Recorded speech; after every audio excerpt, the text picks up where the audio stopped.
football is the ultimate gladiator sport. This goes back centuries.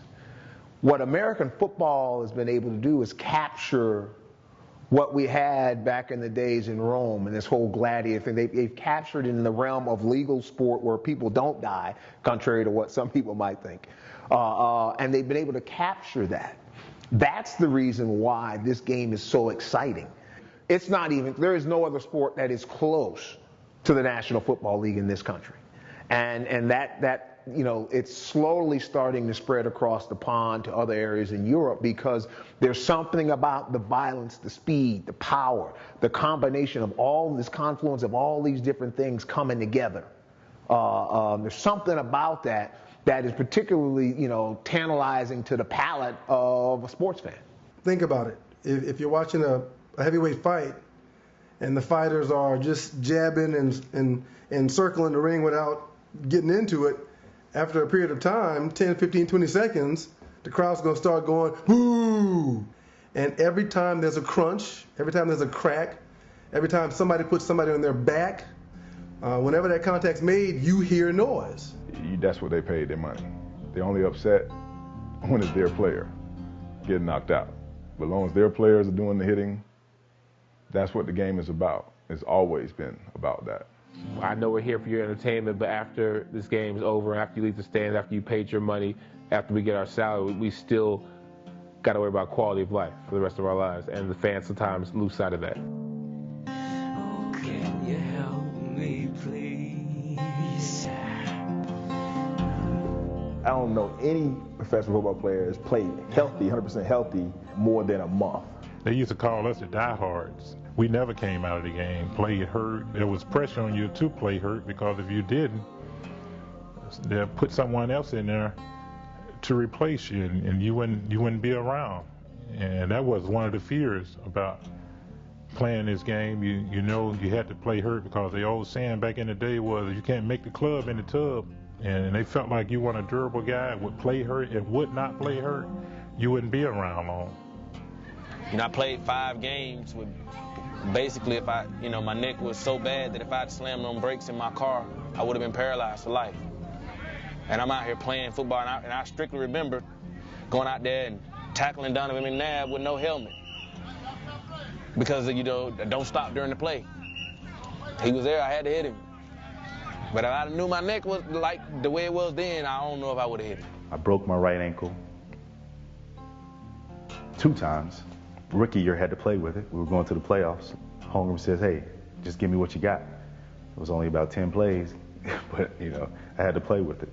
And that's where the sideline is closed, the locker room is closed. You know as well as I do that the training staff and the doctors and the opinions with the coaching staff and the owners and all that general manager, that whole thing, dude, that is closed. There were numerous guys on my teams that had no idea what the actual injury that they had, what the gravity of it was, what it looked like downside-wise for them to be continuing doing what they were doing, being on the field practicing and playing.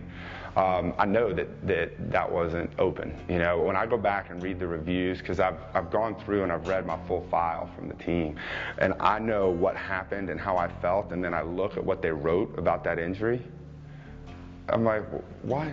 You know, I tore the bichondral cartilage in my chest, and I remember the injury, mild pec strain is what was written, or mild chest strain or something is what was written on that thing. And I mean, it still clicks and pops. Give me your list of injuries that you've had in the NFL. How long do we have?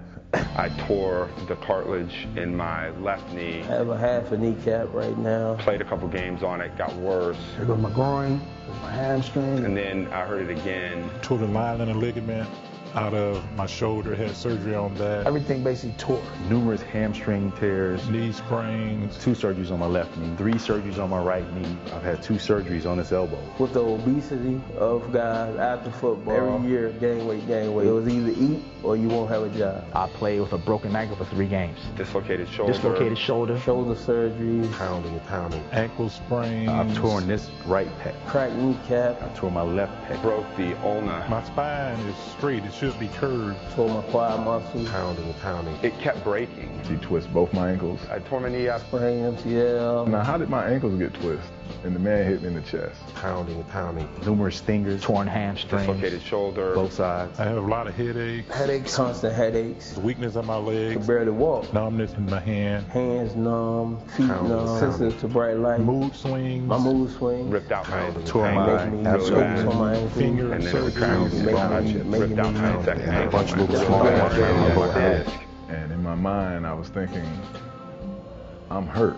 How many concussions have you had? How many concussions did I have? It's probably more than I can remember. Totaled them all up probably about eight to nine. Probably close to 15 to 20 times. At least 10 times. I've had my bell rung over 20 times. Honestly, I don't know. I've had a few. Yeah, I had several of them. I know I had a concussion every camp. At least one dinger every game. 20, 25 times in a 10-year career. From what they didn't tell us when we were coming in, probably 20 plus, easily.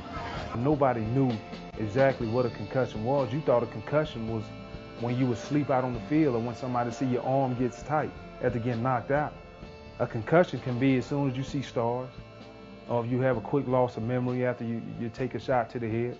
A lot of times we call it ding, but you know, in the doctor's world, what we're learning now, it's a concussion. So if you think about a concussion, it's a violent shaking of the brain inside the cranial cavity. When that happens, you can have multiple parts of the brain that might be impacted, and therefore you have neurons. We have billions of neurons within the brain, and depends on which ones are stretched that dictates the symptoms. But the hallmark symptoms are usually a headache, blurred vision, dizziness, concentration problems, balance problems.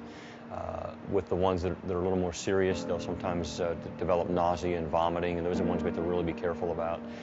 Loss of consciousness. I think it's really important to emphasize that, well, for many years, coaches, parents, athletes focused so much on loss of consciousness as sort of that hallmark that if there wasn't loss of consciousness, then they hadn't sustained a concussion. And less than 10% of all concussions involve loss of consciousness. So it's just important to point that out. I think the layers that are going to be eventually peeled back from this is going to be remarkable when it comes to concussions. I think we're going to learn more and more about it, and it's deeper and worse than we ever imagined.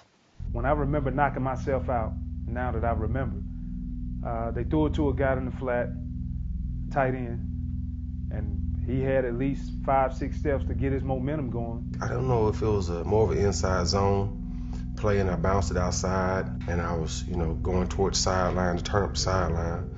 And of course, being a running back, I saw safety coming. I remember hitting Mike Allstott one time when he was with the Bucks, and he's a big guy. And when I realized that he didn't have the ball and I was gonna have to make contact, I'm like, okay, well, I gotta thrust my body into him because I know what he is, We're coming around the bend, we're turning the corner behind the quarterback. And Will Fork was at the other end, so he flat out beat Mike Williams, and he's coming free to the quarterbacks. Quarterback stepped up on him. I got Mo and his weight going this way. I never seen him coming. And as I lowered my shoulders in my head, we meet and just, and the quickest memory to that was me being back in the huddle. So I had my momentum coming as well. So you picture two guys running full speed. And so what I did was, I was always taught, see what you hit. And actually I did that, but I think he ducked at the last second, and actually my head coming in to hit him, he ducked, and actually his impact hit me right on the side over there by my temple. I tried to drop my helmet, and then he hit me right in the side. And he just put his helmet right here on me. It cracked my helmet and everything. And I guess I kind of twisted around, and next thing you know, I just, it was just, I was stuck. And when I actually came to, I just I couldn't move, but my eyes couldn't move, and I just looked down, and my hands were just up. And I could look down and saw my hands up, and I'm like trying to move them, trying to get some kind of mobility, and eventually I started hearing the coach calling my name more, and eventually I ended up getting up and coming out of it. And I remember, little like lights and stars. Like, okay, I got my bell rung. I was out. I got snuck, and it's funny now, but they said I was sleeping on the job. When I got to the sideline, of course, the coaches asked me, the trainers, or the doctors asked me those, just regular questions. Where are we? What's the date? Who are we playing? Stuff like that. But the first question, I think it was like he asked me, it was just so simple. And I'm like, man, I don't know, But it put me back out in the game. So after you couldn't answer any questions. After I couldn't really answer any questions, it was more of a, hey, we gotta go. We don't have another running back. The young guy got hurt. So who else is there to, I got a concussion. It's an unseen injury. It's something that you really can't see and you really can't diagnose right now on the sideline.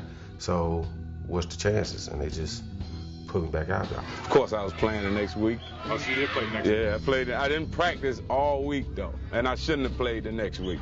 That's the worst game I ever had in my career. Ever. Yeah? Yeah. How long did it take you to recover from something like that? I don't think you do. I mean, I was okay. I was okay going back, you know what I mean? I think I had 2 more games that year. But that next game, it's like you 2-3 steps behind, you know what I'm saying? I played left tackle. I went that whole season, hadn't given up a sack, and now I was at 2 sacks. Wow. In the first half. You know what I'm saying? The guy running, I'm still on the line. I came to a quarter late on the bench, and I was like, what happened? He was out of the game. I was out of the game until I eventually went back in. I mean, you got to tell me I can't play. If I think I can play, that's cool, but I don't have no expertise in concussions. After that game, when I went to get checked the next day, they just checked my neck to see if I had a neck injury. And of course, that came up clean. I didn't have a broke neck or disc or anything wrong, but they never investigated to see or to diagnose me to see if I had a concussion. So honestly, I played up until the Cincinnati game, which I think was probably 10 games later. So I played 10 more games after that initial hit. When I woke up the day before that Cincinnati game, and I had a migraine headache, and I just knew that morning I felt like I wasn't myself. Something's wrong. And I couldn't eat again. And I actually asked the doctor, hey, is there any way you can test for concussions? And he was like, yeah, we have to do the baseline test, of course. And he was like, we'll just do that tomorrow. And just as sure as that, after the game, the next day, I went to get checked out. I was on IR that night because I was diagnosed with post-concussive syndrome. But this came from week 1, and nobody ever checked me for concussions, And I just knew something was wrong. And that was your last game? That was my last game. That was it. That was the last one. Guys are worried about it now because the ones who always knew they thought they get dinged, now you're finding out more information. You're like, damn, I had a concussion. And now you're seeing the stuff with Dave Duerson, you're seeing the blotches or whatever they say, like on the brain, like the damages and stuff. Yeah. That ain't by accident. They tried to charge a lot of that to the game by saying, well, that could have been just natural wear and tear of some of the older players back. No. Man, this is consistent. You know what I mean? So that's big for me. And it's so deep, it really makes you wonder, like, if I had a son, do I really want him to play this game?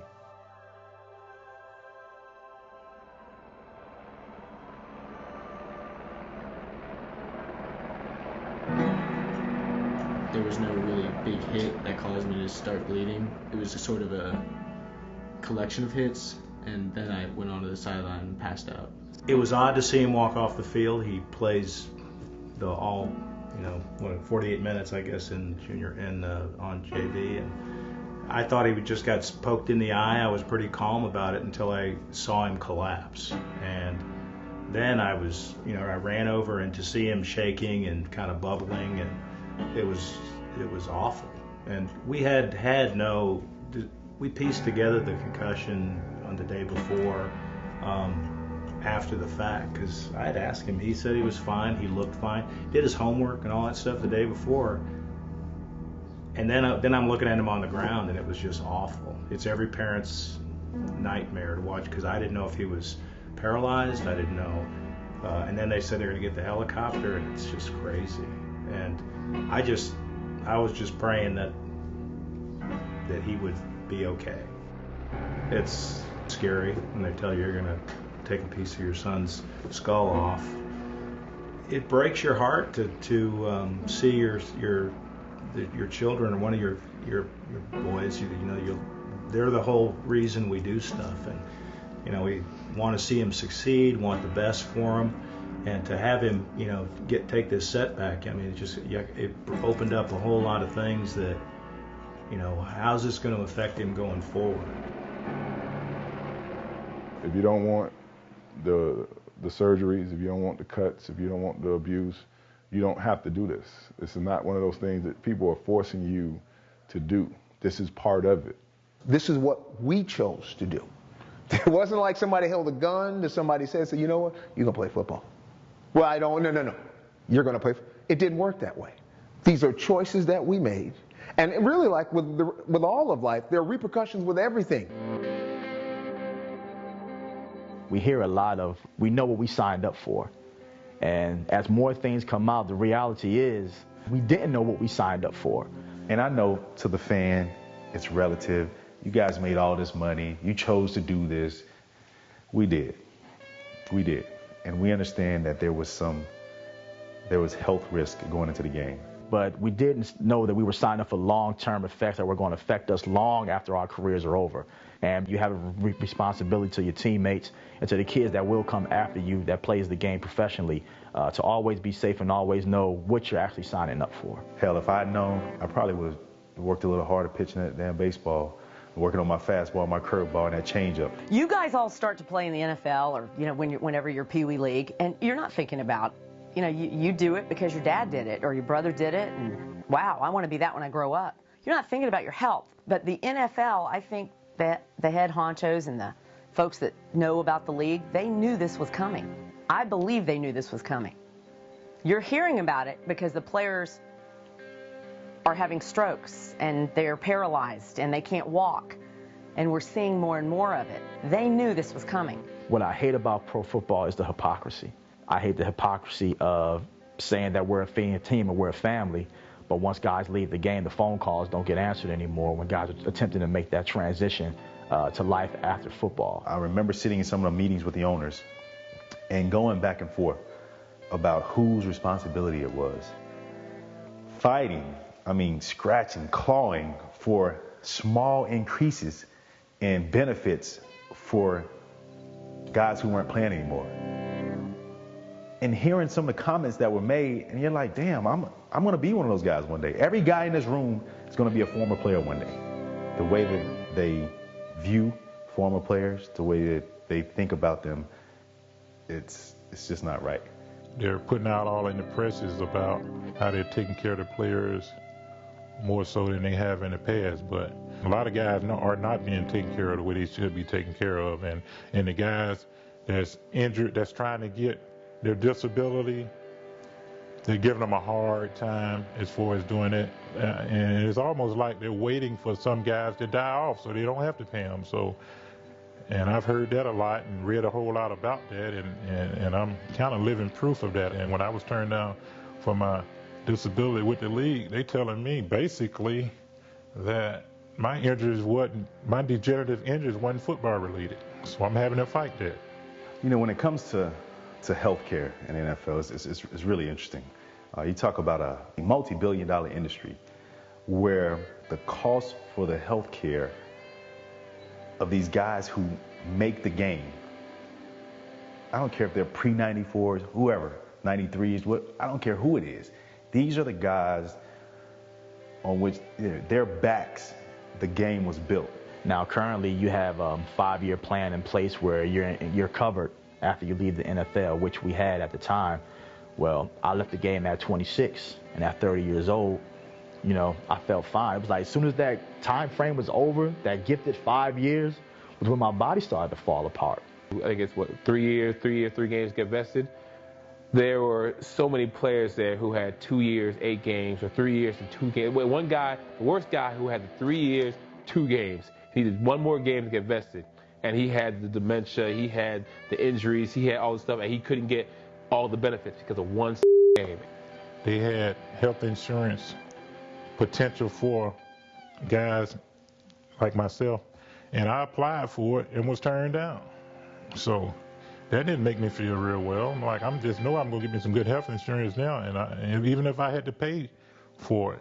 But I was turned down as well as a lot of other guys I knew, so that was a big front. It's still beneficial for them to have your former players singing your praises rather than have them cursing you to hell for not taking care of them. And you wouldn't have them those on your conscience either, which has to weigh on somebody who made that decision to not give them the money, or on the other end of that phone and said, sorry, sir, we can't help you, knowing that there are things they could do. Shame on the NFL that we're even saying what should they be doing. Shame on the NFL. You are a $1 quillion business. You are the biggest and the best of all sports, and you're not taking care of your own. Shame on you. We have enough resources to take care of everybody if we really wanted to. So why aren't we? And that was, that's the question. What was the answer? Greed. I don't understand how you can fine a guy X amount of dollars, but that same day you use that same footage for Monday Night Football to highlight the upcoming game. So basically you got double paid off that, because that same hit that you just denounced this man for and fined him and made him seem like a evil monster in the public eye, you're pubbing not him up, but the game of football, and like, this is how it's supposed to be played. This is what you should expect coming up against these two teams. Hard-hitting football. But at the same time, you're telling us to slow down. You're telling us to watch yourself, be careful, things like that. So it's a double standard. It was the start of the second half, and he was doing his kick return, and it was like everybody was still filing and no one was really paying attention, and as soon as he caught the ball, it was like, oh, game started already. I tried to maybe take an extra step, and then obviously the game's going so fast, everybody just kind of caught up on it, sped up on me, and then as I braced myself, there he was right in my face. And my initial reaction, just like last time, but it was even worse, I just ducked, I just buckled in. And it just so happened that he did the exact same thing with his helmet. And when he hit mine, it compressed my neck that much worse. And when you see it on film from the angle of the initial camera, the natural camera, you don't, you're like, okay, you got hit. But then when they flipped it around for me and I saw it afterwards on the other side, I mean, my neck just slinky. And it just went all the way in, and like, right when I got hit, everything went blank.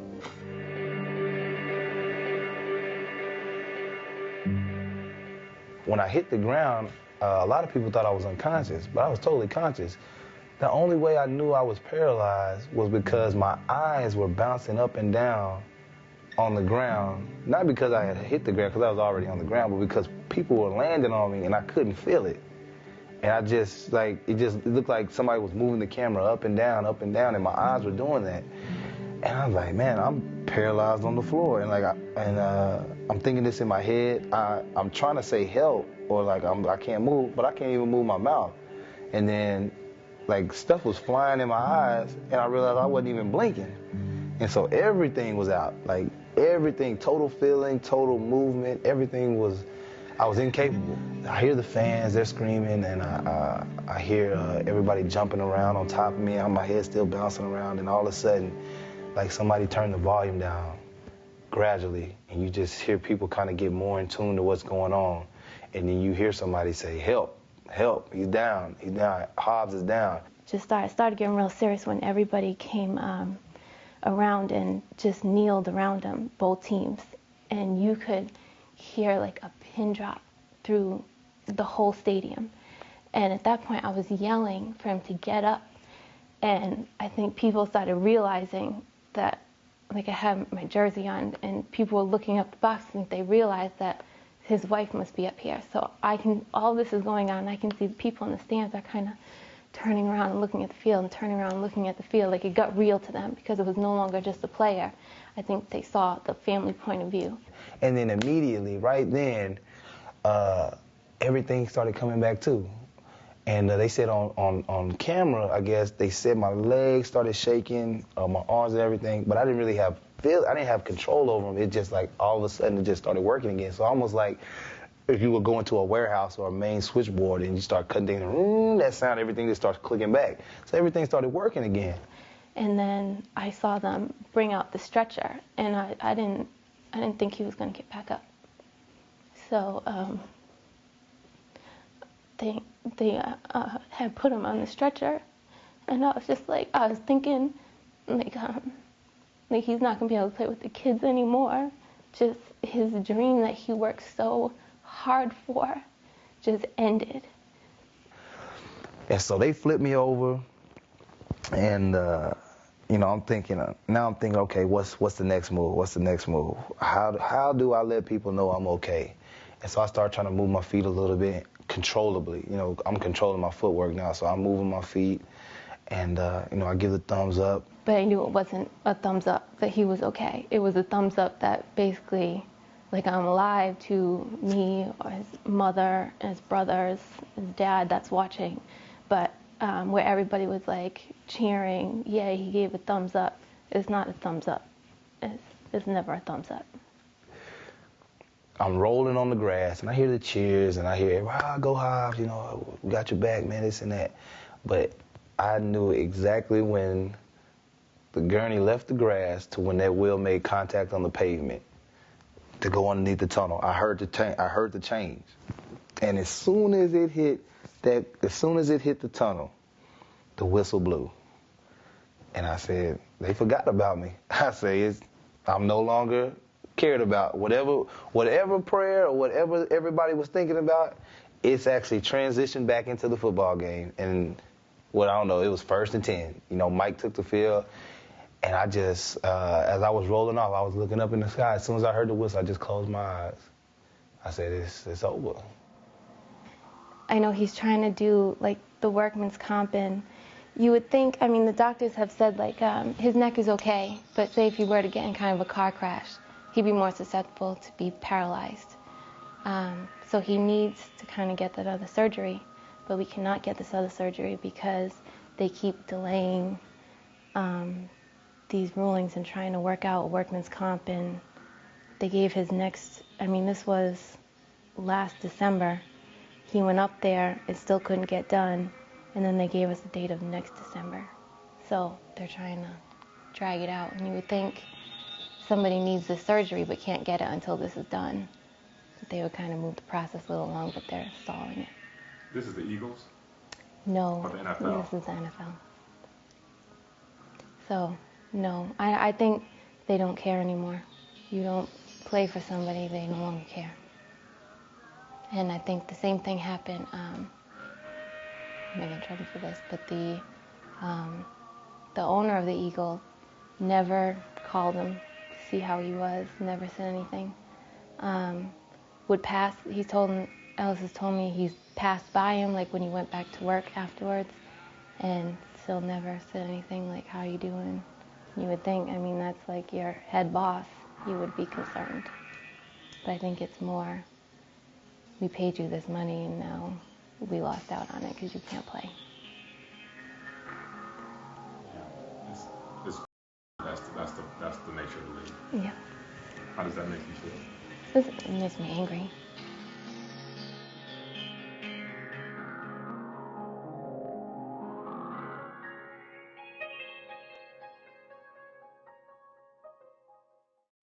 John Abadi, 5'11", 240, linebacker, and fullback.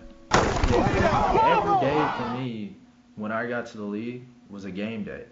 Because I was a fringe guy. I was trying to make the team every day. I knew that if I didn't go all out on every play, and I didn't knock the hell out of somebody, then I was going to be that guy that said, bring your playbook, the GM wants to see it. So every play was a game day for me. What I'm taught, and as a player, there's one way to get a coach's attention, period. Especially when you're a guy like me who's 5'10", not the most athletic guy. I mean, it's just reality, but a hard-working dude. This is how you get the attention of coaches. You knock the hell out of somebody. You will play if you love contact. That's the bottom line.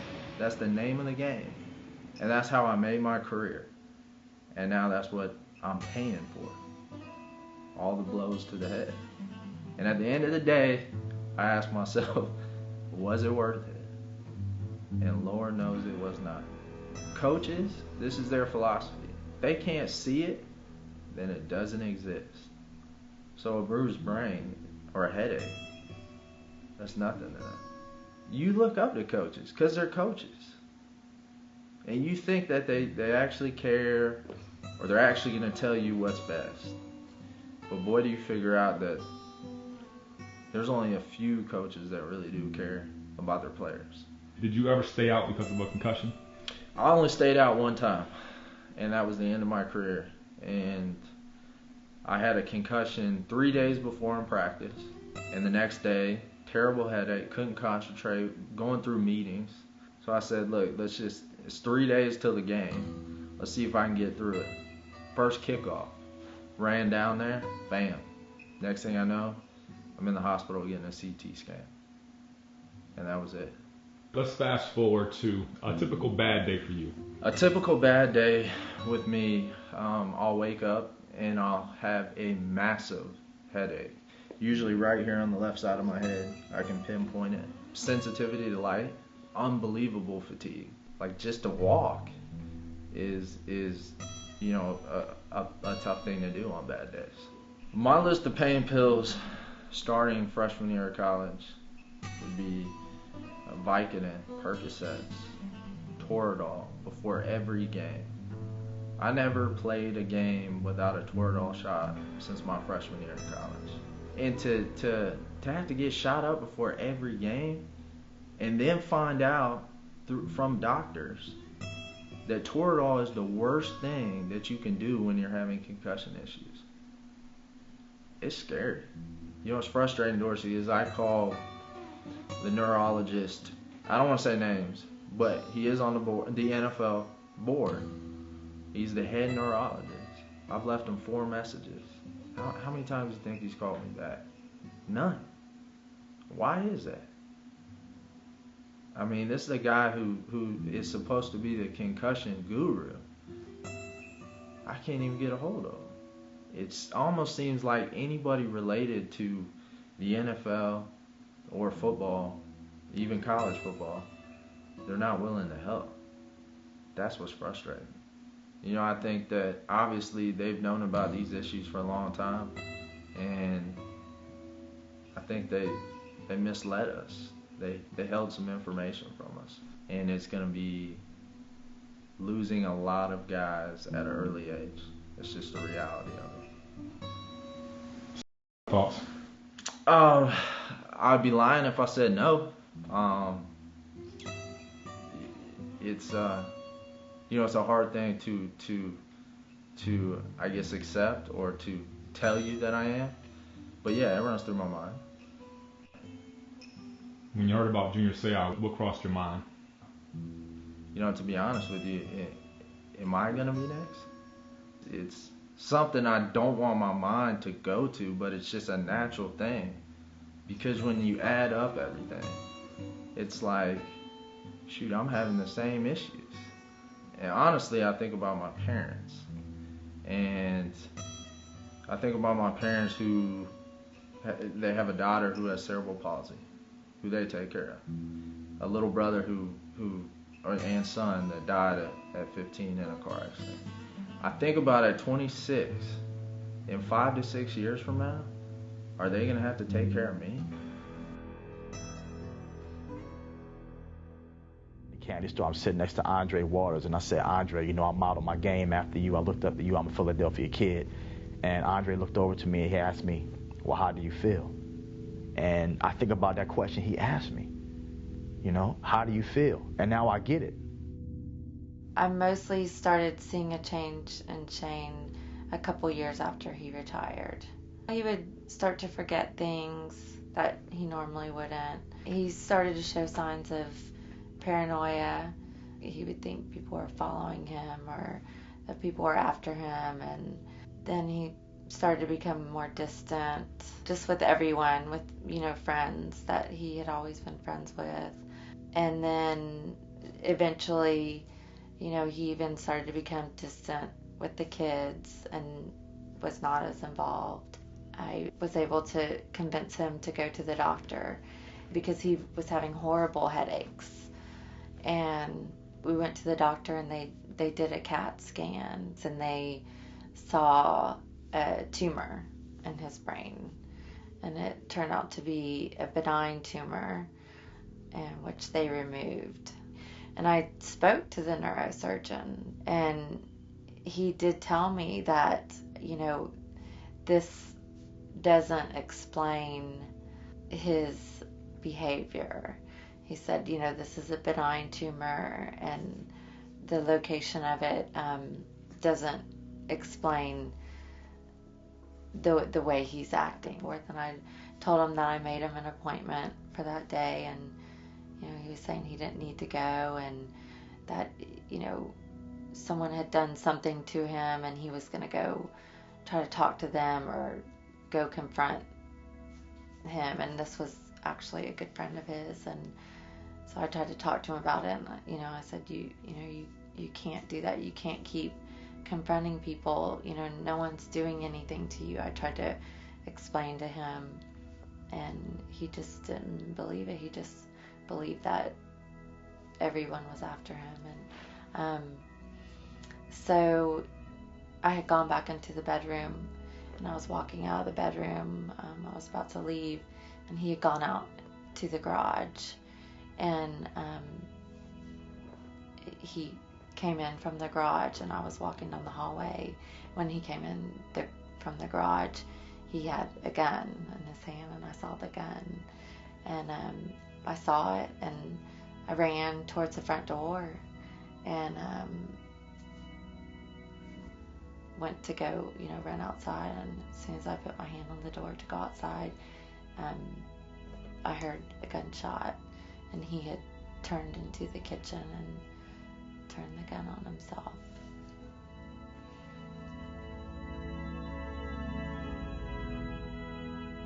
I feel bad for not only them and their families, because like you said, if a man commits, how bad does he have to be hurting? How hopeless does the situation have to be?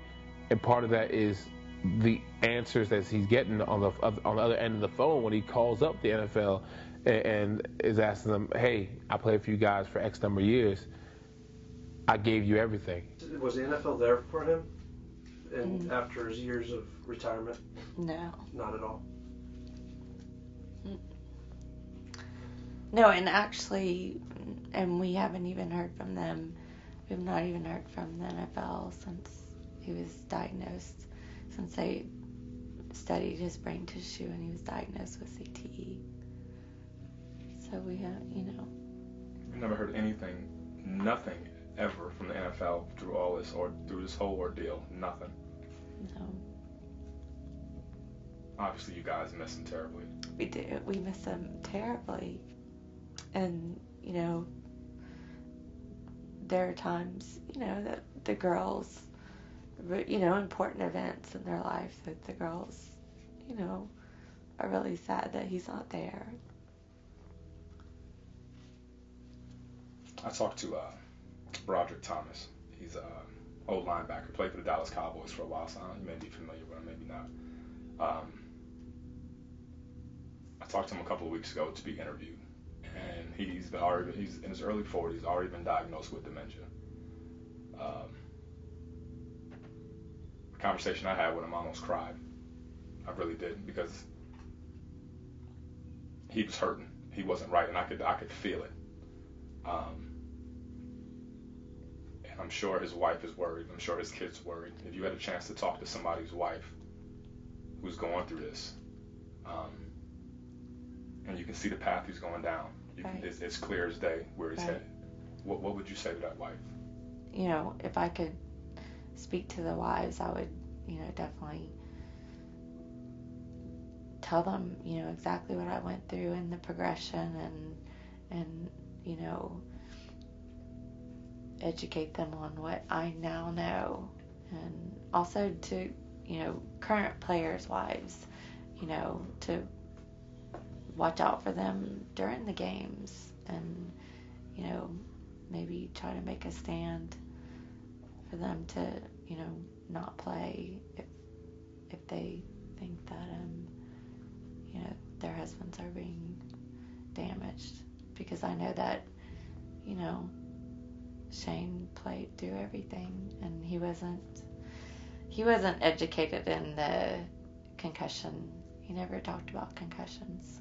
He would say he got his bell rung, or he, got a stinger, blurry vision after games, terrible headaches. But that wasn't something that you could see in an x-ray the next day. So he just would go back out to practice on Wednesdays and hit heads again.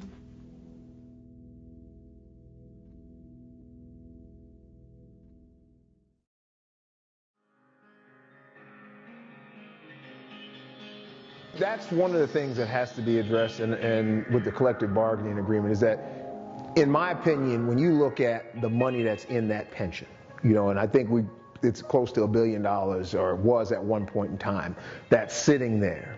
Players should be insured for the rest of their life, because the reason we're finding out all of these things long term, for example, I could not get insurance after my 5 years was up.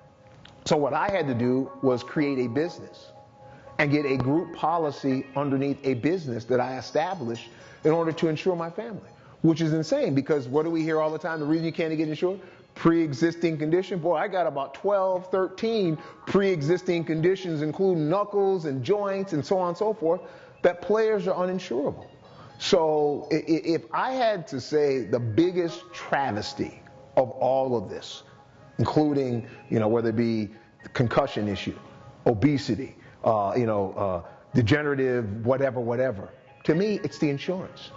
There has to be a mechanism and a way to ensure, in my opinion, every player who's played this game, because down the road, to your point, that's when stuff happens. When the warranty's over, because you're still in pretty decent shape 5 years removed from the game. But for the magnitude of dollars that are bought into this game, the magnitude of money that is sitting in the pension right now, that you and I and others were a part of, for those players not to be insured, I think is an absolute travesty.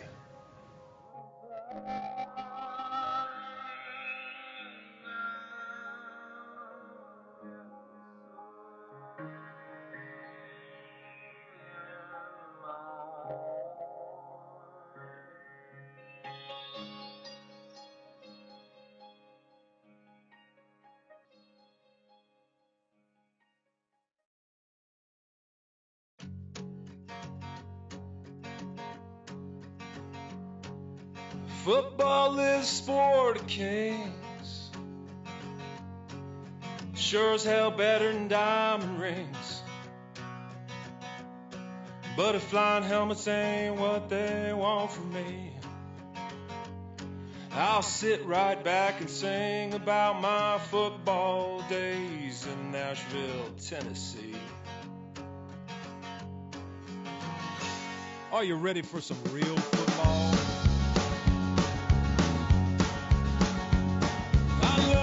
NFL. I wore their shield on my chest, but when I couldn't go anymore, they hugged me like the rest. And I love the Union, they don't give a damn. They'd rather kick you back on Uncle Sam. I love Jerry Jones, I want to be a cowboy, but he'd rather have crooks from video games and fight